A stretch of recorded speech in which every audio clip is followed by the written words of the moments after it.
But the crackdown on illegal immigration is long overdue. And finally, we're seeing it happen. We're looking at, and here was JD Vance talking about birthright citizenship. Birthright citizenship was never intended for illegal immigrants. That was a Dred Scott ruling. That was an amendment that had to do with giving citizenship to black Americans. And that has been now twisted and warped into allowing people. I was talking to a friend of mine who lives in Texas, who lives in the Rio Grande Valley. They said, look, this has gone on for years. Women will come over, they're pregnant in Mexico, they wait until they're about 8.5 months in, they go across the border, give birth on American soil, so that baby and the family will then get health care benefits afforded to American citizens. And then they go back to Mexico, but then they go back over the border. They go back and forth like a revolving door to get the benefit. That's an absolute perversion of the Constitution. Here was JD Vance with Margret Brennan. Boy, did he give her a master class. It was game, set, match JD yesterday on CBS's Face the Nation. If you are a lawful permanent resident or a legal immigrant who plans to stay, your children, of course, should become American citizens. But let's say you're the child of an ambassador. You don't become... But that's not part of it.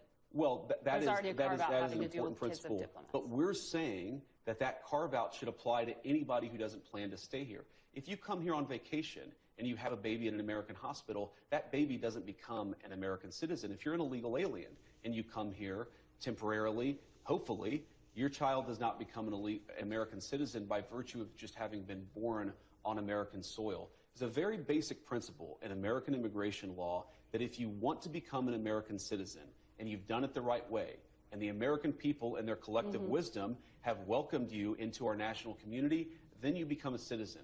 But temporary residents, people who come in here, whether legally or illegally, and don't plan to stay, their children should become American citizens. I don't know any country that does that or why we would be different. You got to watch this interview with Margret Brennan and JD Vance on CBS yesterday. It was spectacular. Here he was talking about the failed vetting process of refugees here in America. When you talked to us in August, you said, I don't think we should abandon anybody who's been properly vetted and helped us. Do you stand by that? Well, Margaret, I don't agree that all these immigrants or all these refugees have been properly vetted. In fact, we know that there are cases of people who allegedly were properly vetted and then were literally planning terrorist attacks on our country. That happened during the campaign, if you may remember. So clearly not all of these foreign nationals have been properly vetted. But there are 30,000 people in the pipeline, Afghan refugees. But my primary concern as the vice president, Margaret, is to look after the American people. And now that we know that we have vetting problems with a lot of these refugee programs, we absolutely cannot unleash thousands of unvetted people into our country. It's not good. These people are vetted. Just like the guy who planned a terrorist attack in Oklahoma a few months ago, he was allegedly properly vetted, and many people in the media and the Democratic Party said that he was properly vetted. Clearly he wasn't. I don't want my children to share a neighborhood with people who are not properly vetted, and because I don't want it for my kids, I'm not going to force any other American citizens' kids to do that either. No, and that was a very particular case. It wasn't clear if he was radicalized when he got here or while he was living here. I don't really care, Margaret. I don't want that person in my country, and I think most Americans agree with me.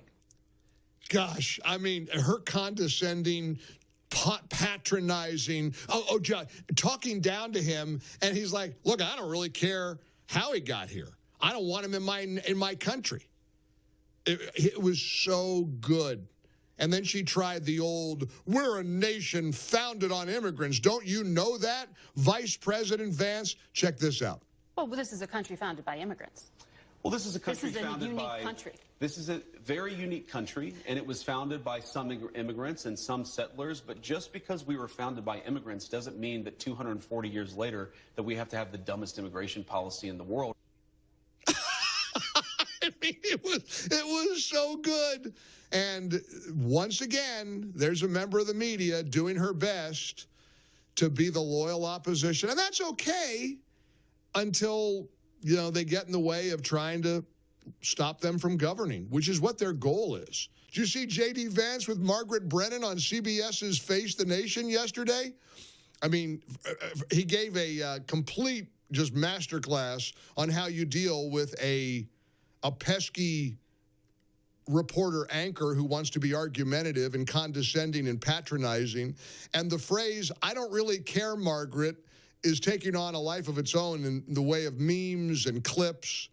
Check out this exchange between Margret Brennan from CBS and JD Vance, the vice president. But my primary concern as the vice president, Margaret, is to look after the American people. And now that we know that we have vetting problems with a lot of these refugee programs, we absolutely cannot unleash thousands of unvetted people into our country. These people it's are not vetted. good. These people are vetted. Just like the guy who planned a terrorist attack in Oklahoma a few months ago, he was allegedly properly vetted, and many people in the media and the Democratic Party said that he was properly vetted. Clearly he wasn't.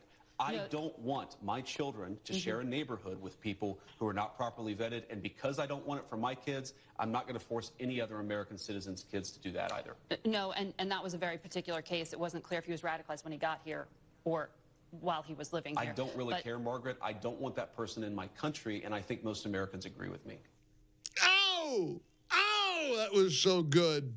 I don't really care. But does Margaret want to be living near people who aren't properly vetted and are potential terrorists who are going to do her and her family harm? You're arguing with that? But that's how they roll. That's CBS.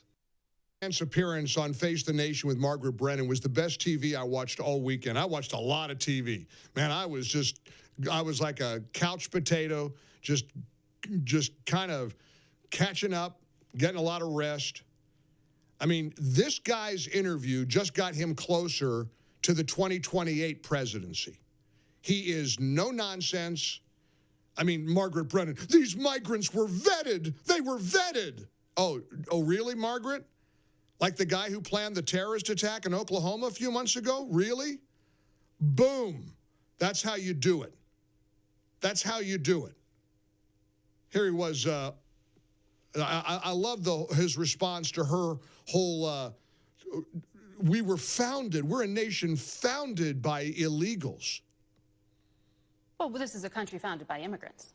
Well, this is a country founded by... country. This is a very unique country, and it was founded by some immigrants and some settlers. But just because we were founded by immigrants doesn't mean that 240 years later that we have to have the dumbest immigration policy in the world.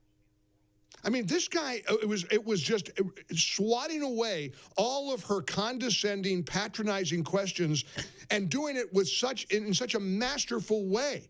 I mean, I love the criticism Trump's getting. Well, the prices of eggs haven't gone down yet. Check out this exchange. You campaigned on lowering prices for consumers. We've seen all of these executive orders. Which one lowers prices? We have done a lot, and there have been a number of executive orders that have caused already jobs to start coming back into our country, which is a core part of lowering prices. More capital investment, more job creation in our economy is one of the things that's going to drive down prices for all consumers, but also raise wages so that people can afford to buy the things that they need. If you look at our slate of executive orders, no, Margaret, prices are going to come down, but it's going to take a little bit of time, right? The president has been president for all of 5 days. I think that in those 5 days, he's accomplished more than Joe Biden did in 4 years. Wow, it's astounding. It really is. Wait till you hear the plane with the pilot announcing, ladies and gentlemen, over your left, on the left side of the plane, the Gulf of America. And the passenger's response, hey, how are you feeling right now? 800-655-MIKE.